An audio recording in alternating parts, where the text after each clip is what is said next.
Hey guys, I want to read an article to you. This is not to incite anger, although it's going to evoke emotions in you because if you're human, it's going to evoke emotions in you because this isn't. Are we back in the 1950s, 1960s? What the hell is happening?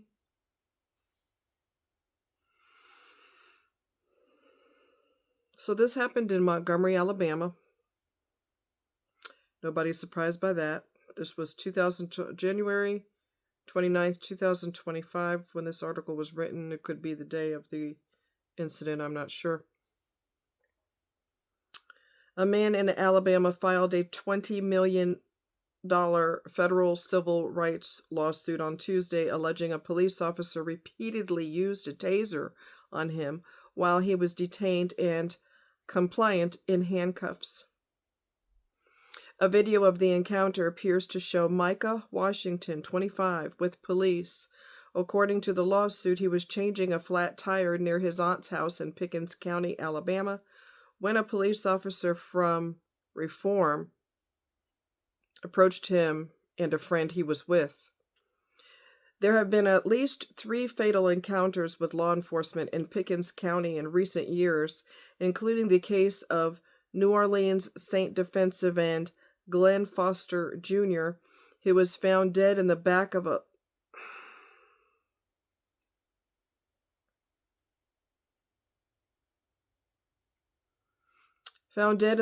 law enforcement vehicle in December 2021. Months earlier, Michael Brody, I'm not sure how to pronounce that, Jr., died after law enforcement allegedly beat and shocked him while he was in handcuffs, according to a complaint filed by his sister. And in April of 2021, the Pickens County Sheriff's Department,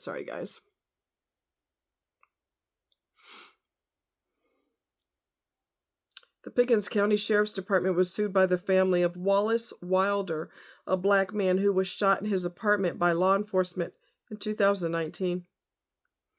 The video of Washington's arrest circulated widely in December. It begins once Washington is already in handcuffs and appears to show him informing Officer Dana Elmore that he has a gun. Elmore retrieves it, then shocks Washington in his back with a taser. "Do you want it again?" Elmore appears to say in the video before cursing at Washington and telling him to shut up. Washington said in an interview that the encounter made him fear for his life when he sees police. "I don't want to be scared or anything like that, but that's just the first thing that comes to mind now," Washington said. The lawsuit filed Tuesday accuses Elmore and her husband, former Pickens County Sheriff's Deputy Jody Elmore, of excessive force, deliberate indifference, malicious prosecution, and wrongful detainment. The city of Reform is also listed as a defendant. Okay, so that's the city name, Reform. The plaintiffs include Washington's 16-year-old brother, who took the video that went viral, and Jacorian Henry, the friend Washington was driving with. The video played a pivotal role in Washington filing the suit, according to his attorney, Kristen Gauchette. "Micah Washington's case is common," said Gauchette, "but it's not always captured." Reform Mayor Melody Davis and Police Chief Richard Black have said Dana Elmore was placed on unpaid leave following the encounter. Jody Elmore has since left the Sheriff's Department. Court documents did not list an attorney for either of the Elmores. Telephone messages seeking comment were left with the City of Reform and the Pickens County Sheriff's Department Wednesday morning. Washington was charged with obstructing governmental operations, resisting arrest, and marijuana possession, according to arrest records. He is awaiting a grand jury decision in the case. His attorneys alleged in the lawsuit that the marijuana was planted in his car by one of the responding officers. Richard Rice, a Birmingham-based civil rights attorney who represents Washington and the families of 2 of the other men who died after encounters with local law enforcement, said he believes Washington's arrest represents a broader problem in the area. These isolated these incidents are not isolated. They reflect a troubling pattern of misconduct.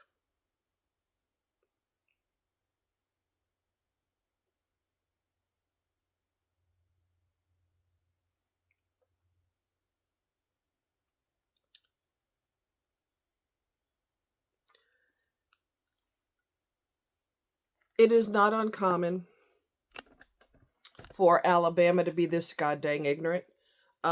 Mississippi, not every place in Alabama, so don't come on here defending Alabama and we've got this going on and that going on and companies and corporations and this and that and we're not as backwards as people think we are. Bullshit and triple layers of bullshit. Yeah, you are.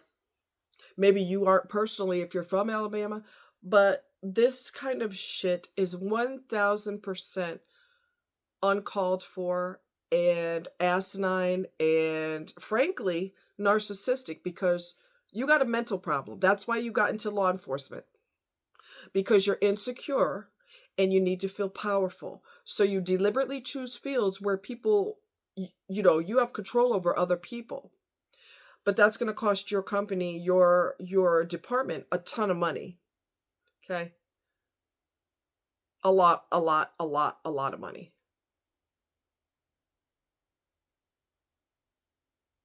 You hate somebody for something, and I've said this time and time and time again. You hate somebody for something that they have no control over. No control over. But yet you hate their guts. You know what I'm saying? These don't really go with what I got on, but you know what? I don't care. Screw it. I'll be Mardi Gras today. Anyway.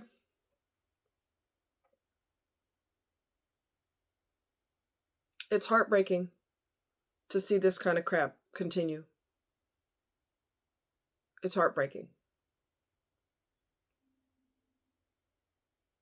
And if I were the chief of police, which I would be hated because I'm brown, I was already hated when I worked for Johnson County Ambulance District in Warrensburg, Missouri. Yes, I fucking went there.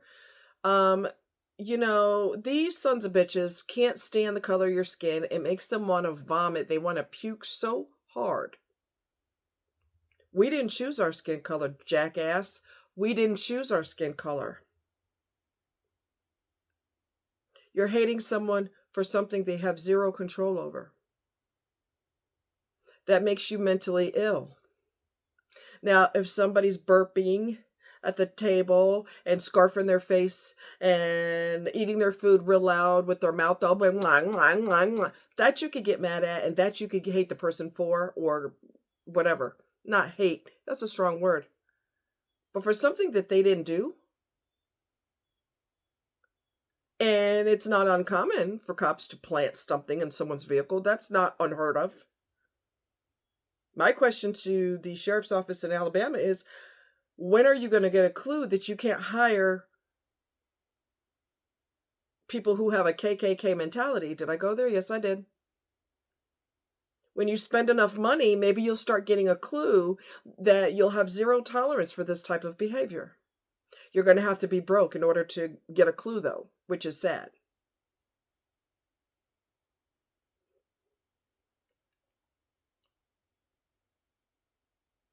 There were two guys, black guys, in Mississippi. And I'm going to be recalling off of memory, so good luck with that.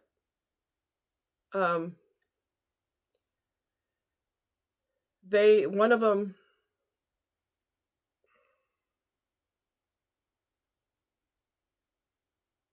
was seeing a white girl. And they don't play that down there. We're still in the 1950s. I don't care if it's 2025. We're still in the 1950s, 1960s. You can't change the mentality. You could change the numbers on the year, but you can't change the mentality, okay? Supposedly one of them was seeing a white girl. So the cops bust up in there and they shot one of them. I think they shot him in his face. Well, anyway, his tongue got so severely damaged that they had to remove it. Doctors had to remove it.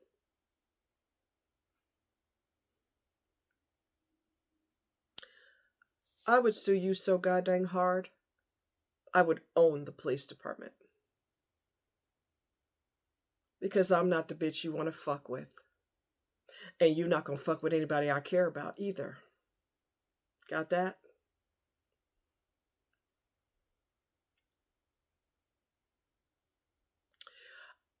I want you to sue the living shit out of them if they do anything like this to you or your loved ones. If you survive them. If you don't survive, then have your family sue the shit out of them. When they get tired of being broke as hell, maybe, probably not, but maybe they'd get a clue. The hate runs so deep, I don't know if it's possible to get a clue.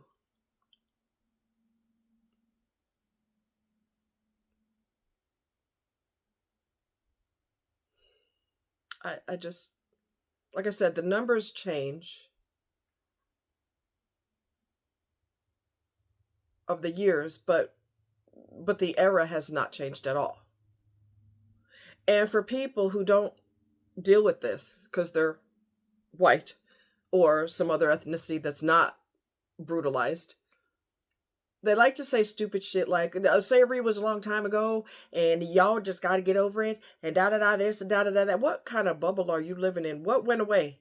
The only thing that went away is you don't see people picking cotton in the fields, but you're still a slave. You're just in an office now being treated like shit.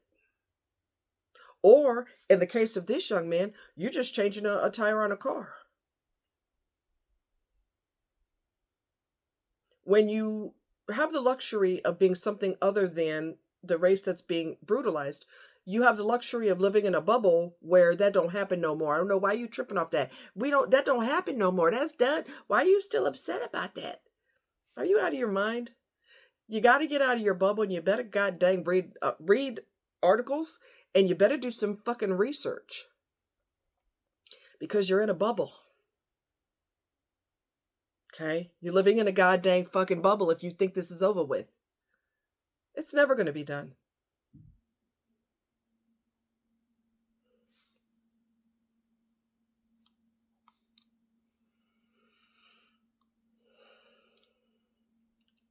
I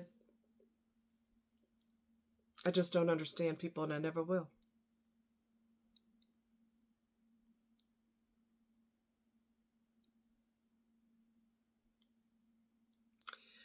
Someone who's used to be a friend of the mother told me, I said, told her about my best friend at the time.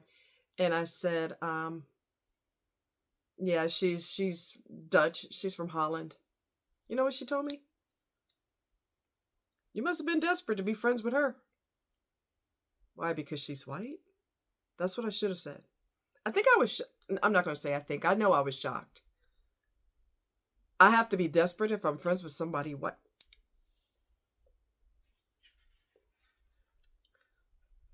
Wow. Wow. Wow. I know the mother, who's a minority. She's West Indian. The dumb bitch has a problem with Mexicans. Hey, stupid. Hey, stupid. Psst. Hey, dumbass. You're a minority too. You're a fucking minority. Do you not own a mirror while you're sitting here hating brown people?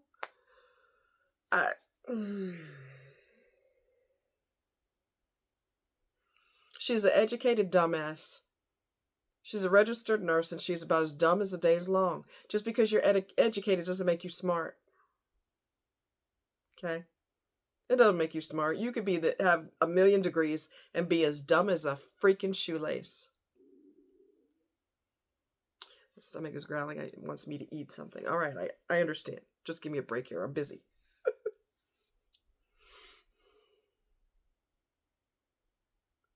I strongly suggest, I've said this before, be careful where you live. Be careful where you live. If you live in Mississippi or Alabama or Missouri, for God's sakes, if you have the ability to get out, get your ass out of there. Especially Alabama and especially Mississippi, because their mentality is never going to change. I'm not saying every person there, don't start no shit with me. I'm not saying that every person there is a redneck and hates brown people. I'm not saying that. But this is a common occurrence. Did you not hear what the lawyer said? This is common. Get your ass up out of there. Go to the military if you can, or try to get a scholarship for college or something. Get your ass out of there because you are never going to be accepted. And you might not live very long messing around with these jackasses and these hateful KKK members. They might as well be KKK, and I wouldn't be surprised if they are. There's cops that are KKK. Don't think there's not. Got to get out of that fantasy bubble. We got to pay attention to what's going on, okay? My prayers go out to the families of the young men that were brutalized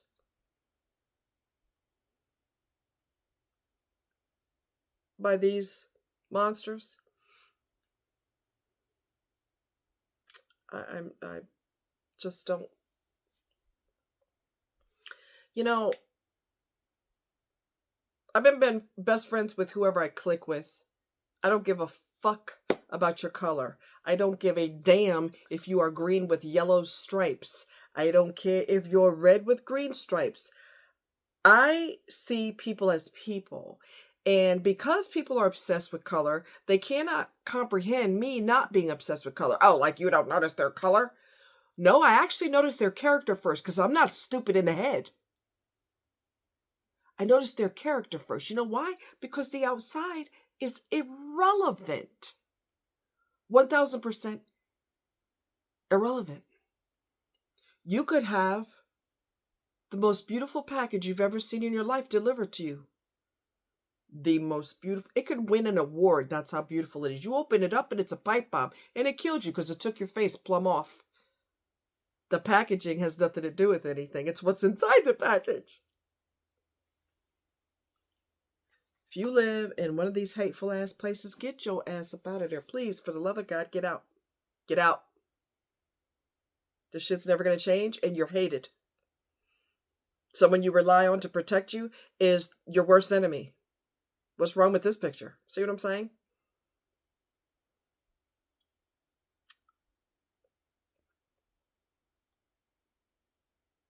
Anyway, you guys take care. It's just, like I said, the numbers have changed, but we're still in the same decade, the same era of hatred.